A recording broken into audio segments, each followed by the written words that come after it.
What's up, guys? Welcome back to another episode of the Outlier podcast. I want to mention real quick that a bunch of you guys are watching the last couple of episodes, about 100 views each, and we thought we should mention that you guys should definitely subscribe because we're missing out on subscribers. So if you're not already, go ahead and sub.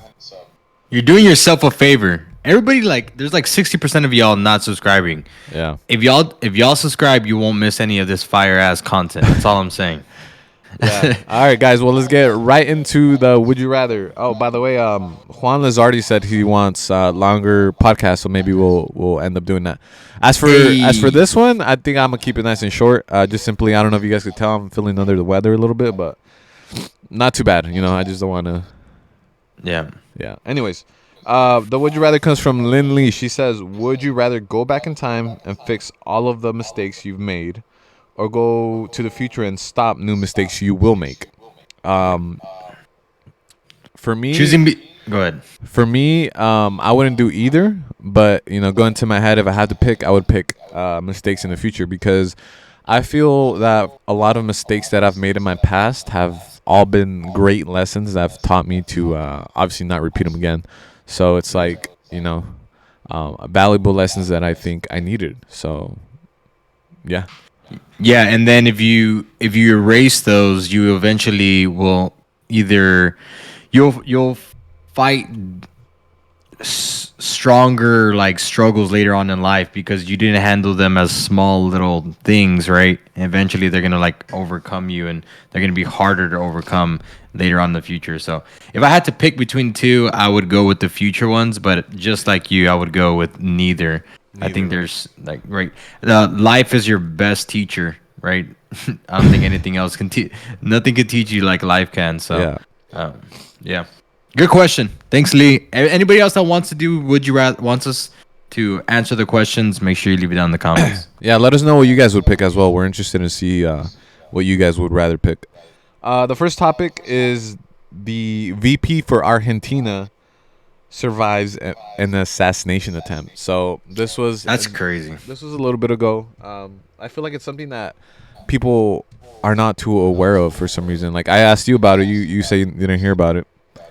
Because it doesn't affect us directly, right? It's not our country. Yeah, man, but just the fact that hold on, I'll talk after the video. Yeah.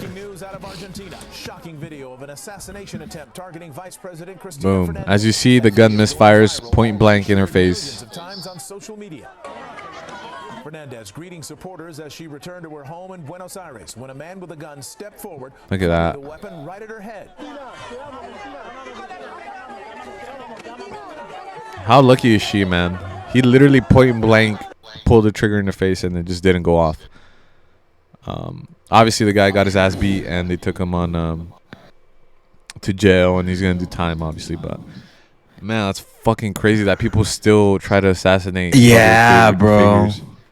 Wait, he shot? He actually shot? Yeah, so it says that he misfired, meaning the gun did not work. Oh, snap. This wasn't a distance thing with a sniper, like nothing like that. It was point blank in her face. Dude. Imagine, to me, bro, we look back in history and we look at assassinations and terrorist attacks, if things that could never happen in today's day and age. So I think when stuff like that happens in modern day, it kind of blows my mind that there's still people out there that would do crazy crap like that. Am I the only one?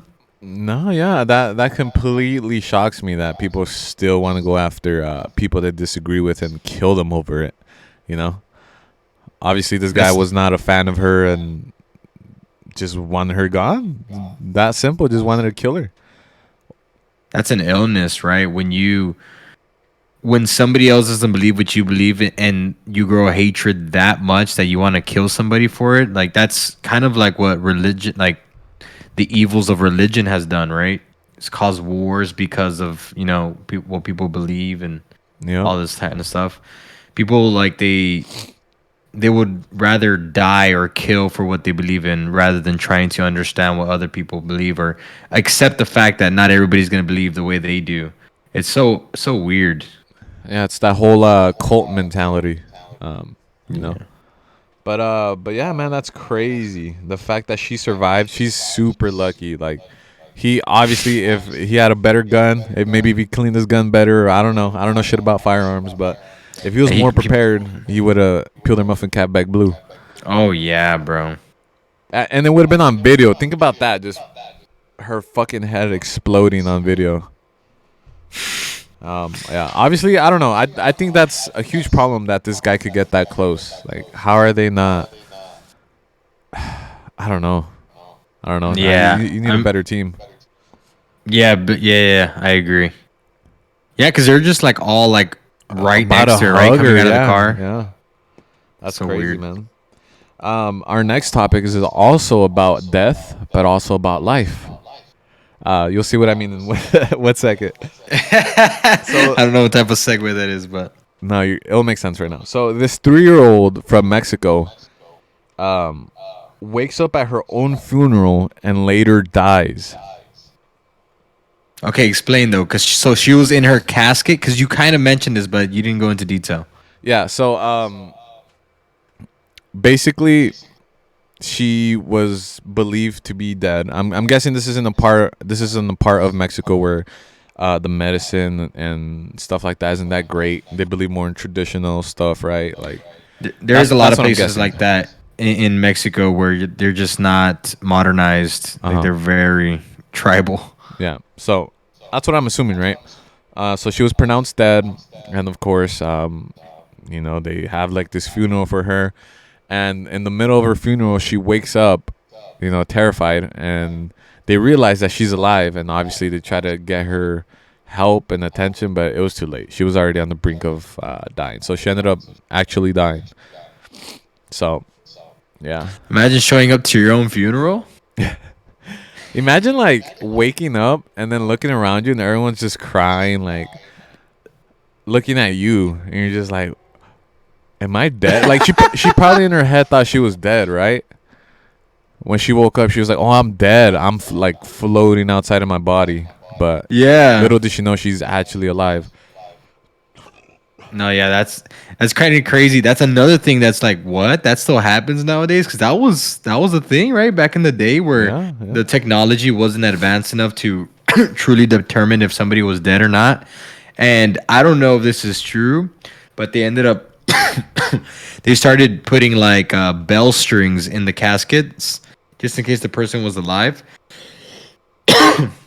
That way they can ring the bell. Really? Yeah. That was the thing. When was that? Couldn't tell you. Might not even be a true thing. So It's it- just something that I heard. Oh, okay. This is something you just heard then. But Yeah. that would be crazy if it's true, because that would mean that so many people would have woken up supposedly after being dead.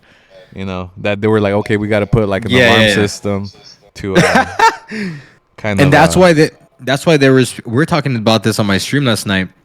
How now there's not really anybody watching the graveyards overnight. Back then that was like a job, just right, like you can get hired to watch over graveyards. Now that's not really a thing. People just lock it up and then leave. I think that's partly why, is because you don't have issues like that. Yeah, I agree. There was something that I wanted to touch on real quick. It has to do with mental health. I know you've talked about it. Did you talk about it in your last podcast? No, it's going up on Friday, guys. Super good podcast. Super good. Y'all need to check it out. Go follow my links in the description. Super good podcast. Yeah, for sure. His stuff is always going to be in the description. But anyways, so a friend of mine, I don't know how true this is, but apparently he has some type of mental thing. Illness. Right? Yeah. And so he wanted me to talk about it. So, I think you and I should talk about it a little bit. That's fine. Yeah. Yeah. So I did a bit of research before doing my podcast, and there's in the year 2020 there was 46, almost 46. It's like 45,797 people committed suicide in the United States. 80% of those people were men, and so crazy, right? So there's obviously a tilt towards men and suffering. So we talked about that on my podcast on like the source, like what's the reason for this, and it through my research and stuff that I like, videos and other stuff that I came across, it's through the stigma of the the burden of performance that's put on men, the standard that men have to be resilient, sheath their emotions. They have to do like all these things, hard laboring things that they have to contend with, and they don't really get much. They don't get a pat on the back for it. They Yeah. don't get any gratitude for it Yeah. because that's just something that is expected, Uh-huh. right? Men aren't supposed to be getting tired. Men aren't supposed to be weak and all these stuff. And the reality is like men get tired, bro. Like men have to talk about these things. And the biggest thing that I wanted to get out of the episode on my podcast was understand that everybody, like all of us men, bro, for the most part, we all are alike, and we all have times where we feel like shit. We all have times where we're tired and all that stuff, and it is okay to talk about it. I think there is a delicate balance though. Like you don't want to be an overly emotional guy because at the same time, people aren't gonna take you seriously, right? It's like that boy that cried wolf, says, "Oh, there's a wolf chasing me." People come to his aid. Does it a second time? People come to his aid. Does it a third time? Nobody believes him because there wasn't a wolf the first and second time. He was pranking them, and he gets killed by the wolf. You don't want to be that guy who's crying for every single thing, right? But if you're somebody who is like a tough nosed person that never complains, and you're going through it, bro, like just know that there's a bunch of avenues that you can talk about. Me personally, and I talk about it on the podcast, I would recommend you finding people in your life, building relationships where you can kind of talk to people where it doesn't have to get to that point. Like for me, I talked about like Saul, like him and I talk at least 15 minutes a day. And no, not every conversation is deep, but if there is something that bothers us, we kind of like just express it, through a phone call, Yeah. and that allows us not to build up to that point, right? And there's some things that I talk to my wife about, but yeah, I think that's the biggest message that I wanted to get off of the my episode is that for the most part, everybody goes through it, so don't be ashamed because that's the biggest hurdle is that men don't like to communicate that they're struggling. Uh-huh. And so getting over that first hurdle and understanding that everybody goes through it, hopefully will encourage you, especially the person who recommended for us to talk about mental health. Hopefully this will encourage you to speak out to somebody close, or, just reach out. Yeah, I would recommend somebody like close, like a family member. If not, there's tons of therapy things online if you're not comfortable going in person, like BetterHelp and stuff like that. There's all types of resources now for you. But one thing that I was gonna say is that it's so common for men to just kind of ignore their emotions and just really downplay how they're feeling. For instance, I don't know if you saw the last Patty the Batty fight. He talked about one of his closest friends committing suicide, and he had no idea, right? Like he had no idea that he was struggling and all this shit. So he says, it's time for us men to start talking, because it's not okay to just pretend like everything's fine because of society standards. If you're really not fine, you have to get some help, Yeah, 100%. There's two major needs that people need, and that is to be seen and to be heard. And so I think it's very important that people understand that there is a place out there where you can be seen and can be heard. And for somebody who, like, let's say me, if I notice that somebody's going through a hard time, because you know how sucky it feels to be going through a tough time, you should do your due diligence and reach out to people that are going through tough times too, right? Like let them know, like, hey, bro, like I know you're going through a tough time. Just letting you know, you don't have to talk, but I'm here if you want to. Like that was a huge thing that one of the TED Talks that I heard, that was very healthy for the people that were going through it. Yeah. And, it actually reminds me of this one time. For people that don't know, Roger and I met playing Call of Duty. That's how our whole friendship started. And we had this friend that you were talking about how being over the top is kind of like not the thing to do if you're struggling, right? Like you want to share, but you don't want to overshare because it's kind of like, oh, you just want attention. Because when you're doing that every day, like every hour, posting shit like that, like yeah, it's a concern, but then it's like, oh, this guy. For instance, we had a friend that talked about committing suicide all the time, and it was really just because he wanted his girlfriend back. And so Yeah. he did this so often that it was kind of like, oh, like here we go again, you know, like he's fighting with his girlfriend, he's going back to the same old shit, and it's just kind of like, why would you post that or do that daily if you truly need help? Like, go talk to your parents, you know, like go seek professional help if that's really an issue. I don't, that whole like crying wolf thing is, you know, will get you not heard. So Yeah, bro, 100%. I just think it's an important topic just because again, the stigma is don't share your emotions. Men aren't supposed to open up and stuff like that. I think that I just think it's important, especially if, almost 46,000 people are committing suicide and 80% of those are being men. It's like there is obviously an issue. yeah, and it's a society thing, right? Because like you said, you know, everyone knows this. You don't really have to think twice about it. It's known that men are supposed to be strong and not have mental issues, right? Like that's just the standard. So of course, lots of men just bottle it away and, you know, never get it dealt with. Yeah, I mean, I had a personal experience of this not too long ago. Remember, I sent you like a text super early in the morning when I was going to work, when I was like, I was like, I don't know what's wrong. I just feel like this overwhelming feeling of anxiety and depression. How long And ago I was was this? maybe 4 months ago, maybe a little bit more, not too far back. And I don't know why. Everything. The thing is, like us, we live in America. For the most part, we don't have bread, we're clothed, all these things. World, the standard that is put on us makes us be uh causes this overwhelming feeling of never being content, never being happy. Um,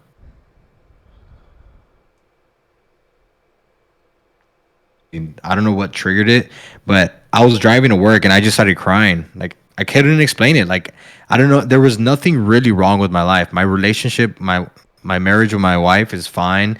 My sure I don't like my job per se, but I mean it's nothing like horrible, right? I'm my wife's pregnant. We're about to have a baby boy, which is something I've always wanted. Like there's nothing really bad happening in my life, but I just felt like everything, like I wasn't reaching the potential that I should have, and I Yeah.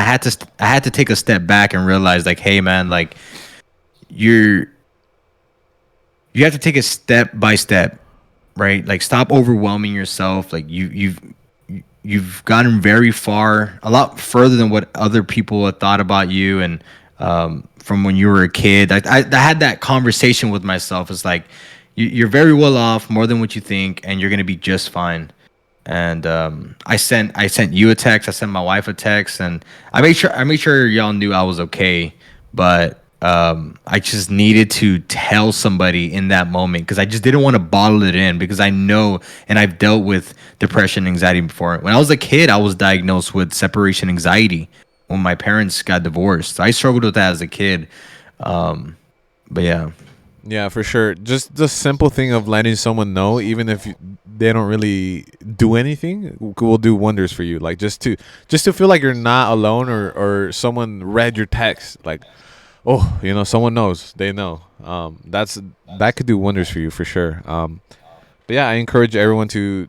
I actually know someone that's doing therapy right now, and she's actually doing a lot better. It's very expensive, I'm not gonna lie. But if it if it's it's obviously worth the money because nothing's better than having a healthy mental state, you know?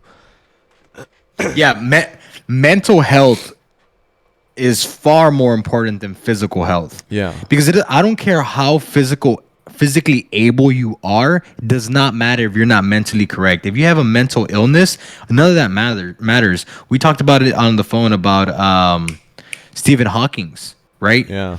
that guy is physically disabled, And but yet, yet yeah, his mind, his mentality was so high up there. He's one of the most prominent men to ever exist. One of the strong. But if he suffered mentally, none of that would have been possible, yeah, right? 100%. So I think that I was thinking about that the other day when I was talking about mental or planning for mental illness. It's like, man, look at someone like Stephen Hawking's who had every single excuse to just fall in depression, and yet this guy was just such an amazing person, Yeah, super smart. intellectually. Yep. He obviously had he wasn't capable of doing physically great things, so he did intellectually great things. Now who doesn't know who Stephen Hawking is? That he's one of the greatest minds to have ever lived, in my opinion. But but yeah, I mean, I feel like there's so much more to tackle on men's mental health. But I think don't get us wrong. Like, women's mental health is also a huge thing, right? Like I mentioned, I know someone that's man. So I don't think you, like, most people understand how common it is that women have been sexually assaulted when they were young. Like, I've met so many people that came out and, like, because I guess I come across as a trustworthy person. Yeah. But a few people have just told me out of the blue, like, yeah, when I was this age, like, this happened to me, and and so it's a issue for women as well, right? And so I think it's very important for male and females to get their mental health right. 100%. Me too, bro. I know so many women that have suffered from some type of sexual assault when they were young.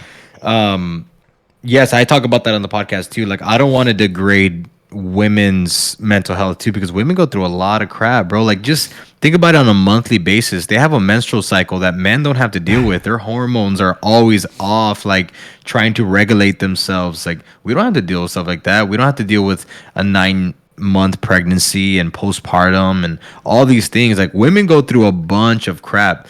The thing I personally think that the reason why it's 80-20 is because women are very good communicators, and communication for women is not demonized the way it is for men.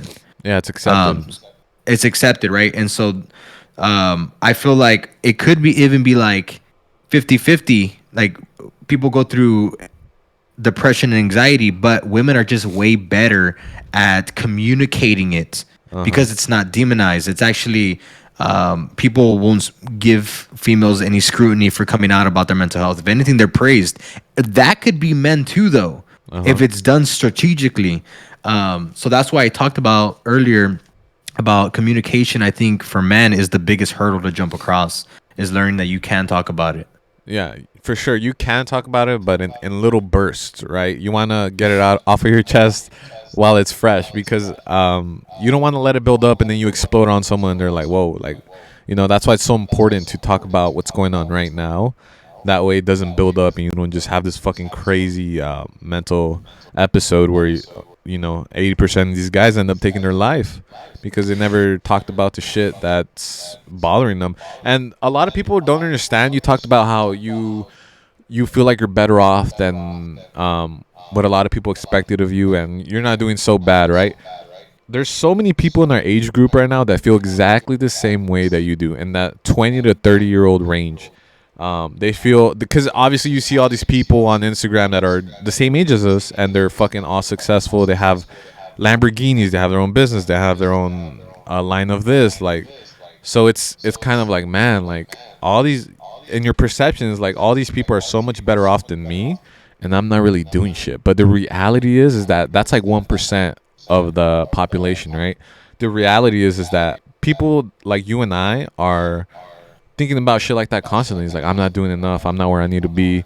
And males and females, right? Like, they get that pressure too. So I just want people to know that you're not alone when it comes to that. Like, lots of people struggle with that. Just ask around and they'll be like, yeah, like, I sometimes have a little breakdown because I'm like, I'm 24 years old and I don't know what I'm doing. I'm not where I want to be. Like, that's very common. I promise you guys that. Yeah, I have two things to say about that. One is memento mori, and then the other one is I believe that there's a delicate balance between how men should communicate. Because I talk about this on another podcast of mine on why men hide their emotions. I don't think a very highly emotional guy, someone like a crybaby, someone who would be considered a crybaby, I don't think that's a good way to go about it either, right? Because usually a crybaby, and someone that you either go to school with, someone you go to work with, who complains about everything, nobody wants to be around that guy. Yeah. And then there's also the hard ass, the blue collar tough nose guy that sheathes all of his emotions. Nobody wants to be around him because he's a hard ass and he's a dickhead and blah blah blah. Those are the guys in my head are going to be more prone to committing suicide because they hoard all the emotions in. And then the emotional crybaby guy is not going to be taken seriously, and they're not going to be successful because nobody takes them seriously. I believe personally that there is a delicate balance, and it comes down to self-awareness, understanding who and when can I express my emotions, because I understand that if I keep these things in, I'm going to do damage to my health and the people I'm supposed to take care of, which is my family. But if I'm too emotional, I'm not going to be where I need to be for my family either. So I think there's a self-awareness balance that needs to happen there. Yeah, I mean, when you were talking about that, I thought of so many people on my job that love to play the victim. Like they'll be like, "Oh man, like I got this and this to do today. Like fuck, man." And in my head, I'm like, "Yeah, but you do that every day, so it's no different than yesterday." And you know you're capable because you get it done every day, and it's actually not as bad as yesterday. It's actually easier. And so I'm just like, "Oh, you just like to complain? Like that's what it is. Like." Yeah. You love the like feel sorry for me, dude. I have to do this. Like, man, I'm fucked today, And in reality, like people around me, all, because I pointed out, right? I'm like, hey, bro, like, really, it's not that bad. And so Yeah. people now are starting to realize that and look at the guy and be like, yeah, bro, whatever. Like they kind of just dismiss him now right away because he's always like, fuck, man, like. I gotta do this. I get no help, and it's just like that victim mentality will get you ignored. Because 100%. people are gonna pick up on that. They're gonna be like, "Oh, this guy just loves to be the victim." Like, it's never a good day for you, bro. Like, you live in the USA. Yeah, I just saw you eat a triple cheeseburger on lunch with the big ass Oreo shake, and you're talking about how fucking your day is horrible. That's just no. Open your eyes. Man. It's not that bad. I have a coworker that I see him. I see him so often, and I was like, "Hey, what's going on, bro? Like, how's your day?"